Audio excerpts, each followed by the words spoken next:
All right, so I originally wasn't going to talk about this because I didn't want it to seem like a salt-fueled rant, but it's gotten so bad, and I've been seeing so much misinformation being spread online. I said, you know what, it's time that I just kind of put my 2 cents in there because I have some relevant background knowledge on it. So let's just talk about it. So Destined Rivals, yet again, is another set that is near impossible for your average consumer to get hands on at MSRP. So let's talk about what the issues are, why Pokemon cards are so expensive, and what we can do to fix this, because I don't think it's as simple as people are making it out to be. So we all can admit that Pokemon is in a resurgence right now, and it's selling more and more cards. It's printing more and more cards than it ever has been before. I mean, it's been literally proven by Pokemon how many cards they've been printing, and every year it goes up and up and up and up. So I don't know if it's necessarily that they're not printing enough cards. I just think the demand is outweighing what they're able to produce. Because let's be real here, if Pokemon was able to produce more cards to meet the demand, they'd be doing it. This is not an artificial, hey, we're not going to print enough to create demand. They don't need to do that. The demand is already there. So let's not go out there and say that they're short printing these sets, because they're not short printing it on purpose. I just don't think they can meet the demand. So let's get that out of the way. Let's now talk about what the prices should be and what they're currently going for. So yesterday, I was trying to get a ETB from the Pokemon Center for, I think it was $60 was the price for that. And so immediately, obviously, they sold out. I waited for an hour to get into the queue, and it reset on me because I was using a VPN for work. So, I mean, that's the first thing, right? I'm working 10 to 7, and I don't have the time to sit here and refresh a website and wait and prove that I'm human every 10 minutes just to get in, to get a $60 children's card game product. But, I mean, again, that's a whole separate issue. So, what are people doing? They're creating bots, and that's forcing the Pokemon Center to have an influx of millions and millions and millions of people trying to get in to buy this product. I unfortunately don't have the clip anymore, but I did find a post on the, I believe, Pokemon TCG subreddit, or the Pokemon subreddit, where somebody said that they went into the code and on the website and saw that there were over 2.6 million people in queue for that person ahead of him. So again, I don't know how true that is. I saw it on Reddit, so take that with a grain of salt. But if that is true, that's insane, and I also find that believable. But anyway, so I waited for an hour and a half to get into the Pokemon Center to get an ETB. Of course, they sold out before I was able to get in there. In fact, I wasn't even out of the queue by the time I saw on Reddit that everything was sold out. So I was like, great, scalpers win again. But what was interesting was that it actually lasted longer this time because you can only check out with one product. And I said, okay, this is an improvement. We'll take that. You know, they're trying to get more people to have more product instead of fewer people having more product.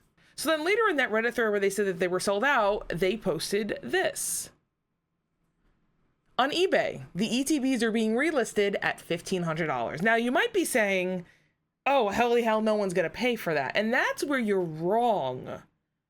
So people will pay this price because they want to be the first ones to have their hands on this product. You're not having other scalpers buy this to resell this. You're having people that have massive FOMO spend $1,500 on ETB. Now, do I think a mass amount of people are going to buy for $1,500? No. This price will come down once the set actually releases. But I could see the ETBs still selling for about $150 or $200. And the reason why I say that is because my locals were charging $160 for ETBs. And I'm sitting there and I'm like, these are 7-pack products with some dice that nobody cares about, with some sleeves that honestly are pretty hit or miss. They're not even great quality. It's really just for the collectors. And I'm sitting there, I'm like, this is actually a product aimed at getting people into the game. This isn't just a booster box. I mean, this is a product that's literally designed to get people into the game because you get everything you need. You get your markers, your dice, sleeves, you get everything. And it's $160. And I'm sitting there and I'm like, I can't fathom paying that much money for 7 booster packs. So I said, I'm just going to wait it out. Obviously, the price is going to come down and we'll see what happens. Turns out the price never really came down. It sat at $160 and people ate it up. I honestly didn't believe that people were going to buy it at that price, but they ate it up. I mean, I have local stores telling me that they had record profits because people were buying it. And then that's when I realized that the issue is actually not Pokemon. The issue is not TPCI. The issue is the consumer base. because we have people that are eating that up. Now, I know that's not everybody. I know someone's going to get triggered right now, but the thing is like, there are enough people, enough whales in the community buying at that price because they want to be the first ones with the product. They want to brag that they have it. I see people at my local doing that. So until this changes, until some drastic things change, I should add, I don't see this coming down. So that was yesterday. I went to bed kind of upset, but I was like, I didn't really expect to get in through the Pokemon Center queue anyway, because, you know, those things are near impossible to get your hands on. So it is what it is. And then today I had a friend send me this link to a Twitter post that was for the Destined Rivals Best Buy drop. And I said, oh, cool. Maybe I can actually get in on this, because I caught it about a minute after this tweet was made. And it looks like this tweet was made about a minute after Best Buy went live, which let's assume was at 11 o'clock. So I open up each link, and as I'm opening each link, I see, sorry, an error has occurred. Sorry, an error has occurred. And I'm realizing, oh my God, they took down the Best Buy website. The Pokemon craziness has taken down the Best Buy website. I mean, I can't load anything. And this is where I realized that Twitter is actually a large problem with this. Twitter and Discord and all these other things. They have bots that scrape these URLs every few minutes to see if an update has been made, and then they post out a tweet which then notifies thousands of people. Not even through email, because email there's a little bit of lag. I mean, people just get an instant notification, and so either they have bots that immediately buy it, or they have bots that inform a mass amount of people that this drop is happening. So it's near impossible for a normal consumer to get their hands on these things. It's like the same issue that we've been having with Ticketmaster all this time, right? Is people immediately buying up these seats with no repercussions at all and then reselling it to somebody else. So now that we've talked about what's going on, let's talk about how we can fix it. And unfortunately, there isn't really a simple answer to this, in my opinion at least, because I think people are really pointing at the wrong things. I think, as I said before, the biggest issue is actually at the consumer level, the fact that people are buying this product. I can't blame a store for selling it at market price because people are actually buying it. I had a local tell me they ran out of stock of something at market price. So I can't actually blame the LGSs that much, because LGSs also have very, very low profit margins a lot of the time. So it's kind of hard to blame them necessarily 100%. Like, they are still to blame, because I do think there are things you can do outside of that.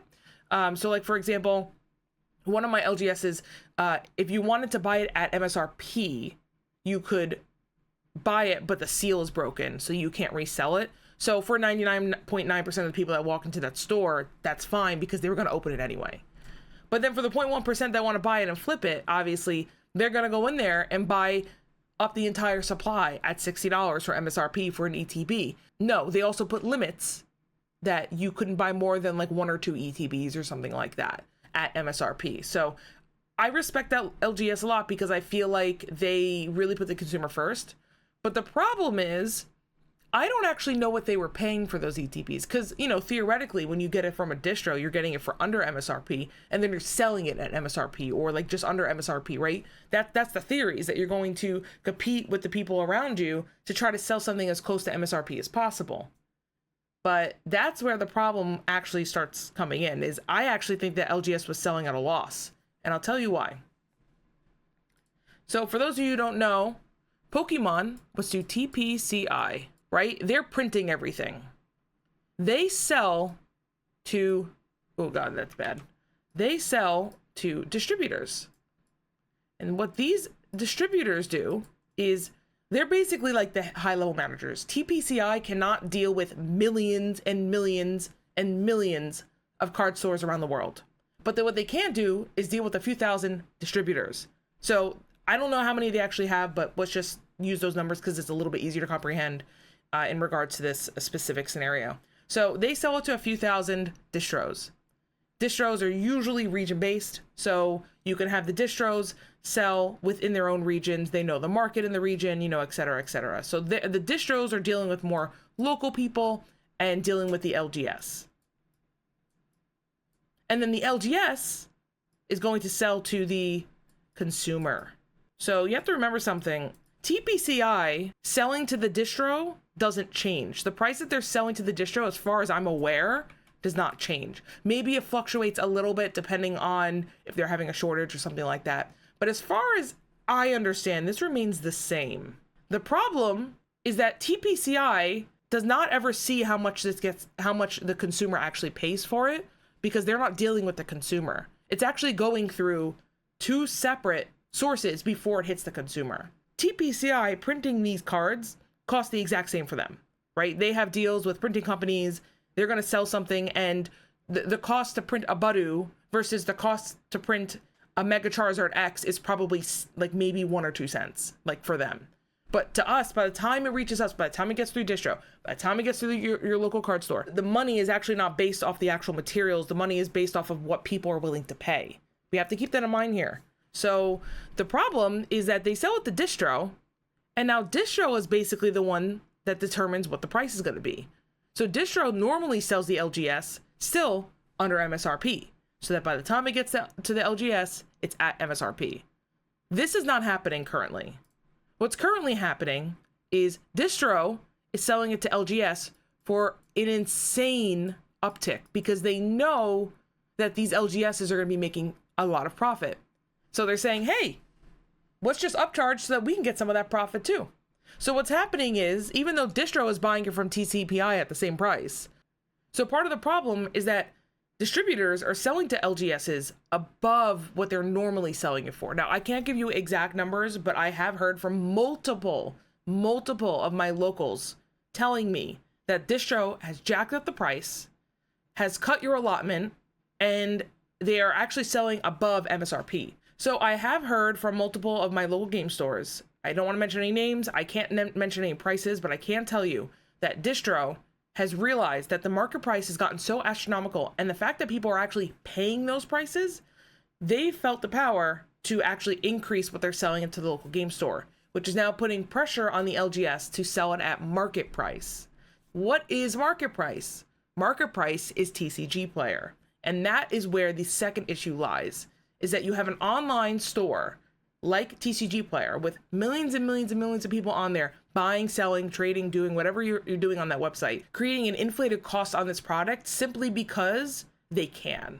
They are manipulating the market because enough money has flooded into the scene that people can buy up entire stocks of certain cards. I don't remember what card it was, but I remember a few months ago, somebody bought out like a bunch of Blastoise or Charizard or something like that, all of them on TCG Player, and relisted it for double the price. That's how much money has come into this hobby slash, I don't want to call it a profession, but into this world, our scene, our community. Like, that's the market manipulation that's happening right now. And after talking to some of my local game stores, I've come up with a couple of solutions that I think can help, but I don't know if they actually fix the entire issue. One of the things I suggest is follow what Wizards is doing with Magic, which is printing the MSRP on the box. So the thought process behind printing the MSRP is that the consumer is aware how much this actually should cost. So when the consumer goes in, looks at a product, and it says MSRP at 60, but your LGS is selling it at 140, you say, oh, what is going on here? Like, I feel like I could get this at a retailer for cheaper. That's what's causing all these people to drive to Target and all these other places, because they have to sell it at MSRP, right? But these local game stores, they don't, and neither does distro. The problem with MSRP is that it's a suggested price. It's not a required price. So even though it says $60 on the box, it doesn't mean the LGS has to sell it at $60. That's just telling the consumer, hey, we think this is worth this amount of money. And so you should try to make sure that you're spending around this amount of money. Otherwise, you might be getting ripped off. That's what MSRP is. TCG Player is the other big component in this whole thing. TCG Player has way too much control over the market. And when I say TCG Player, I don't actually mean the actual parent company, because they're not the ones responsible for it. It's the people that are selling and buying on TCG Player. I think the issue is you need to stop allowing pre-orders on TCG Player. Because what's happening is, when you allow pre-orders on a product that hasn't come out yet, you're pre-ordering a pre-order, right? So if you go in TCG Player right now and you go buy a Destined Rivals box, you're actually pre-ordering somebody else's pre-order. So there's going to be a markup on that. I think if TCG Player actually just straight up stopped allowing people to list these pre-orders, it'll stop market manipulating these prices before the product even comes out, right?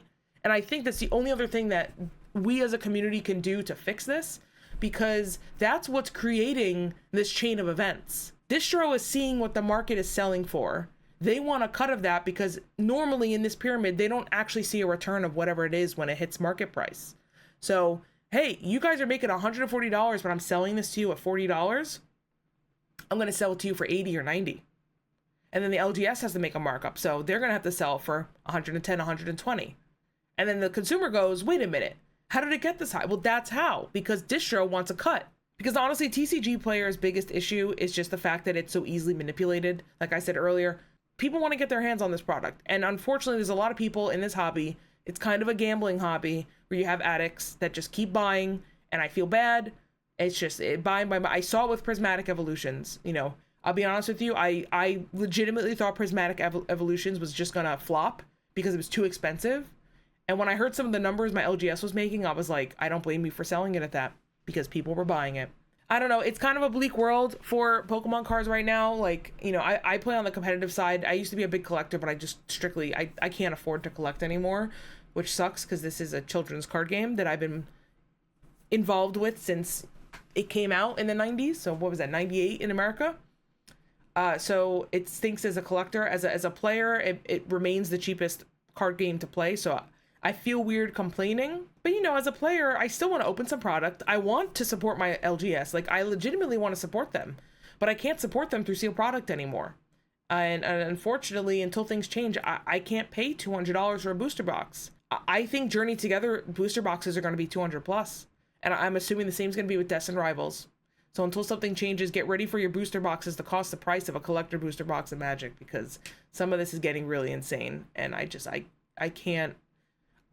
I feel very defeated, honestly, because I want so much to be involved with my community. I really want to collect and be excited to show up at the LGS and pick something up, support the store, rip it with my friends, and get excited about the pulls or be sad about the pulls together. And I that's been lost. That's been lost. And unfortunately, the only people that I see really buying product are people that are just like either addicted or just like whales. I hate to put it that way, but you know, every LGS you have your whales. That's fine. But unfortunately, there's problems at every step of the way. TPCI can't meet printing demands. Distro is able to set the price to whatever they want. LGSs have to mark it up, and then the consumer actually buys whatever it is. I don't know. It's sad. It's really, really sad. And I really hope things change moving into 2025, because this is really just depressing. I don't know what else to say. I don't know what else to say. Thanks, guys.